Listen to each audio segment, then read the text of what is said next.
Retro Beats Episode 5. My name is Derek Alexander. This is not video game remixes, video game cover bands. This is not a chiptune podcast. This is the original video game stuff, but no nostalgia required here. You don't have to have played these games as a kid to appreciate and love this kind of music. As a matter of fact, I don't just do the normal stuff. I like to get deep in there, get that obscure stuff. But you know, I like to play everything, and I have been playing a lot of Sega Genesis lately, so I got a couple requests coming up. Here's a chunk of Sega Genesis music, starting with Mega Turrican. This is Stage 1-1 Retro Beats, baby.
So a couple of those songs are requests, but really I've been hearing from the fans, not enough Sega Genesis, so there was a nice 5-song chunk for all the listeners who were saying I'm not getting enough Sega Genesis. Do my best to have more in the future, but hopefully that will satiate you for now. However, there were a couple requests proper in that. I'll start with that. Last one we just heard, Stage 2-1 from Ristar. Mr. Ed Durgers, I believe, from the Retro forums requested this. Also from the Retro TV forums, Pillsbury Doughboy wanted to do some some Sonic the Hedgehog 2. Mr. Cave Zone. Matter of fact, there's a group called George and Jonathan. They make excellent friggin' music. And Jonathan has a side project called B4KN. His last name is actually Bacon, so it's B4KN. Almost spells bacon. He had a release, came out last year, PX Tone 2006-2011. You can get it on his Bandcamp. And on that compilation record is a bunch of, outtakes and stuff from many years. He has an amazing remix of the Mystic Cave Zone from Sonic the Hedgehog 2, so check that shit out. Before that, from Pulseman, Halt 16 Voice is the name of the song. I am not familiar with that game at all, but that actually has a title. It's called Halt 16 Voice. Good, simple song. Nice driving bass hit there. Love that shit. Before that, we had a track from Zwei, which is a Sega Genesis game that is actually a real-time strategy game, in a sense. I own it, but I have not really had a chance to play it. I have had a chance to dive into that soundtrack, and damn, awesome soundtrack on that game. That song is called There Is No Time Left to Lose. I do not know in what context it appears in the game, but it is called There Is No Time Left to Lose. And kicking it off with some Mega Turrican. Okay. Super Nintendo RPGs. There are a lot of great Super Nintendo RPGs with a lot of great songs, and here is a whole bunch from. Currently, we're listening to the Spinach Rag from Final Fantasy VI, but we're going to transition into Final Fantasy V with the battle with Gilgamesh. And then I have requests from Lufia 2, Illusion of Gaia, and of course I got to have some Secret of Mana up on it. So here we go. Here's a block of 16-bit Super Nintendo RPGs. Starting with Final Fantasy V, the battle on the giant bridge, or it's often credited as the battle with Gilgamesh.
those last two songs were kind of a downer, so here's a cheery song from Chrono Trigger to get your mood back up. That was I won't say the title of it, but that was from Final Fantasy IV/2, and that is a track that appears very near the end of the game, and I've said that it is important for a soundtrack to telegraph to the audience, yo, you're at the end of the game, and that certainly does it very well. Before Final Fantasy IV, we had Secret of Mana with a song called Oracle. I believe that is the boss music to the boss music you hear in the Haunted Temple, a song we have heard in other episodes. I really, really like the Secret of Mana soundtrack because it is so eclectic, because it has, yes, lots of cheery and happy melodies and, you know, typical songs you hear from a Super Nintendo RPG, but it also has those songs really pushed the Super Nintendo hardware and made really abrasive, loud, heavy songs, and I really, really love that track. Before that, a request from Tyson, kinda. That was Illusion at Gaia, a song called Guardians. That is one of the boss themes. I believe it is the final boss theme. I'm not very familiar with that game. Tyson wanted some Illusion at Gaia. Didn't specify what, but hope that's good enough for you, bro. And before that, Lufia 2, Battle Number 2. I believe that is either just one of the battle variants or the boss music. I am not familiar with Lufia 2. If you want me to review Lufia 2, go watch Clan of the Grey Wolf. 16-bit Gems took care of it for me, so I'm good. But that was a request from Cherub down, and kicking it off with some Final Fantasy V with the battle with Gilgamesh. All right, this next chunk of... There's no theme with this next chunk. I got a themed chunk after this, but right now this is just a bunch of Nintendo games. Good old-fashioned NES, my favorite system. Right off the bat here, I got some more Blaster Master, but I had a little fun with this one. I took all the boss themes, including the intro, and I stitched together to the best of my ability all the boss themes from Blaster Master, making them sound as seamless as I could get. So that's a nice little treat. All the boss themes from Blaster Master, and then some music from Teenage Mutant Ninja Turtles, Strider, Shadowhand by request. I also have Mr. Gimmick by request coming up too, so here's a chunk of NES games on Retro Beats. But let's just hang out here for a bit. This happy little tune from Chrono Trigger. Such a happy song. Such a happy song. Oh no, whoa, it's boss time, oh crap.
by request from Roof or Clan of the Grey Wolf.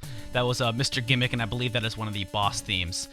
I've not actually played Mr. Gimmick, but it is a thoroughly difficult and super adorable game with a really great soundtrack by Sunsoft. The soundtrack of the game is Sunsoft as hell.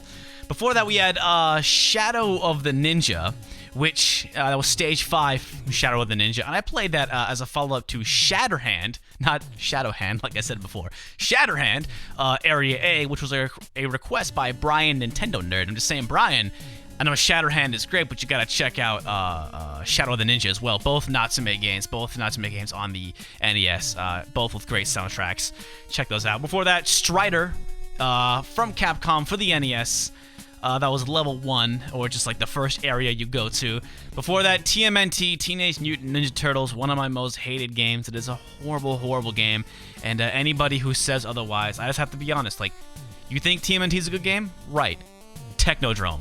Tell me right now that the very last level of that game is not a just unpolished mess, broken and hard to a fault.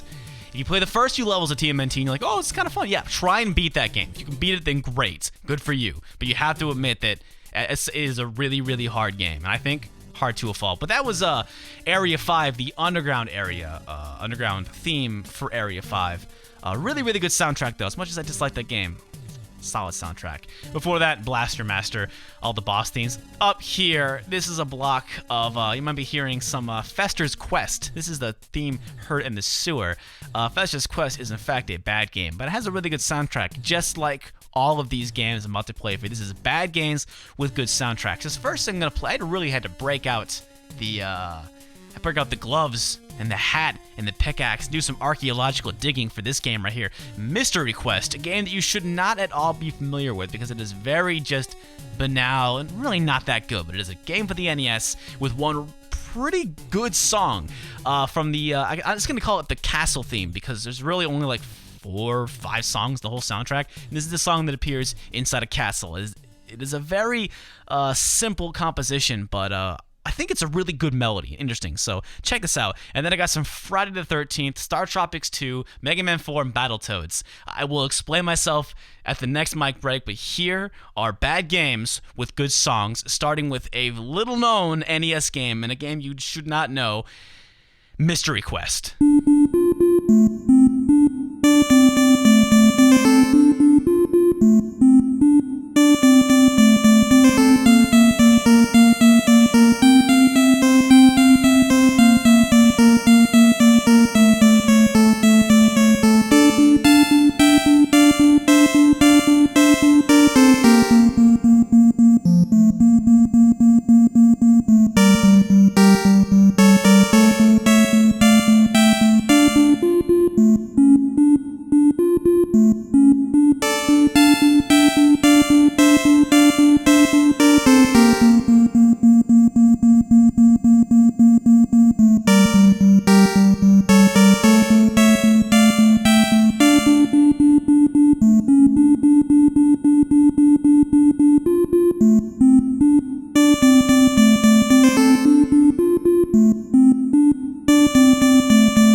Talking over some Solar Jetman by Rare for the NES. This is Cyber Zone 2, a game that is very similar to Battletoads by Rare, which we just heard. That was the Arctic Caverns. Both these games, textbooks examples of hard to a fault, especially Battletoads.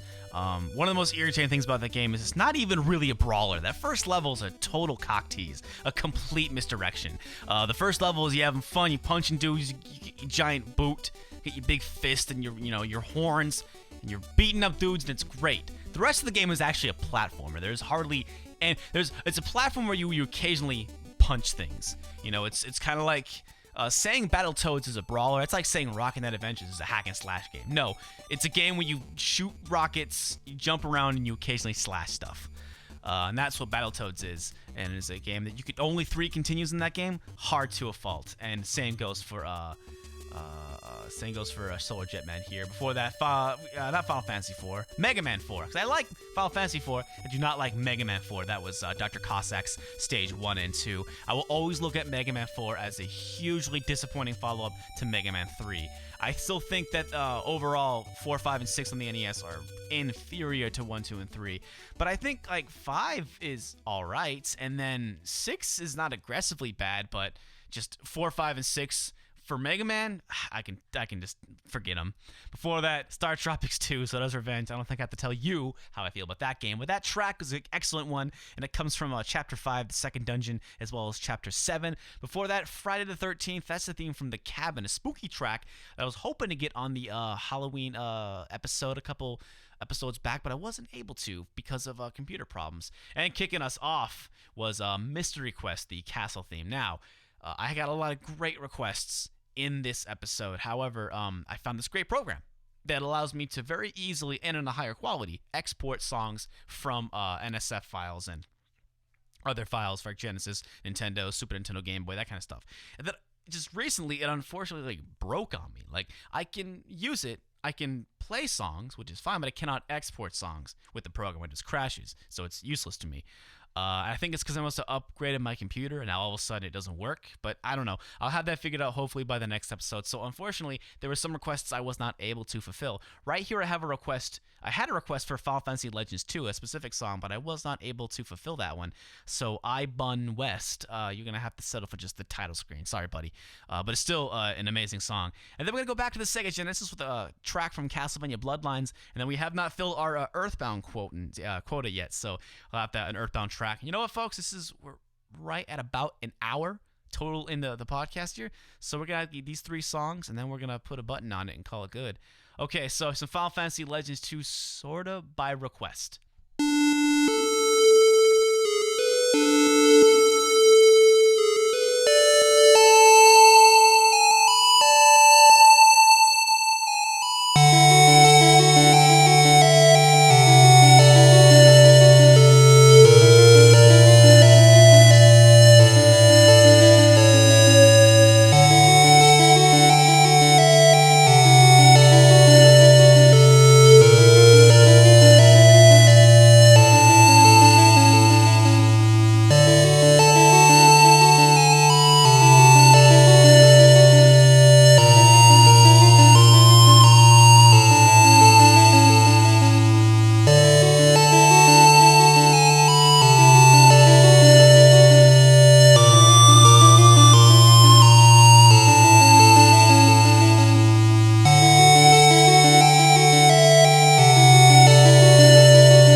metropolis of Foresight. From Earthbound, aka Mother 2, and if you're a fan of my work, hopefully you know all about that. Before that, we had Castlevania Bloodlines, the sinking old ship. I believe that is the second or third level. I'm sorry, it's been a while since I played that game. Really good Castlevania game. It is considerably better than the Contra game for the Genesis. People say that the Contra Hardcore for the Genesis is the best Contra game, and I can't understand that logic, but the Castlevania game is very, very good. You might have also heard that song in Castlevania Circle of the Moon, which was the first Metroidvania game for the Game Boy Advance. Really good track. And before that, Final Fantasy Legends 2. Well, folks, well over an hour here. Hey, look at that. This might be the longest episode yet. But anyway, this has been episode 5 of the Retro Beats podcast. Sorry it has taken me a while to get this out to you. I just want to say thank you for all the fine requests at RetroWarTV.com. If you are listening to this and you're like, what is he talking about? I'm talking about RetroWarTV.com. We got forums with all our great shows, as well as this show, this podcast here. There is a special thread for the Retro Beats podcast, and there's a special thread for this particular show. As a matter of fact, it took me so long to get this episode going that the request forum, the request thread rather, just kind of grew and grew and grew. So the next episode, I'm not going to open the request lines because I've already got enough requests to satisfy another episode. So hopefully I can get started on that one right quick and hopefully have it out for you faster than I had this one. I just want to say I have 2 DVDs that are available at RetroWarTV.com on the stores, and RetroWar has also a 4th DVD out now, but for me, for my DVD, can you do me a favor? Go ahead and, buy the DVD, but just don't do it now. Like, can I have just like a week without having to deal with that damn DVD? It's great. I love that you're supporting me. And talk about a first world problem. Too many people are buying my DVD, but it's getting in the way of my videos and my podcast. It's just, can I just have a couple days off, not worrying about that DVD? So go ahead and buy it. I'm like, buy it next week. Still, I got enough to go around. It's not gonna go anywhere. If no one buys it, then I'll have plenty by next week. Well, anyway, that's hardly an excuse. I will hopefully have the next one up soon, but who knows? I'm only one man. We are going to end this podcast like I do every podcast with an ending theme, and this is actually composed by the same man, or one of the men, who composed all the music to Earthbound, and it's also appeared in my Earthbound video. It is the ending theme to Super Mario Land for the Game Boy. I think an often forgotten song in the Mario universe. It is an excellent theme to an excellent game, by the way, and people ask all the time, what was the ending theme that I used at the end of my Earthbound video? It was the ending theme to Super Mario Land, which is going to take us home here. So again, thank you for listening, folks. Take care. I will see you next time, and hopefully I will see you before too long. Thanks for listening.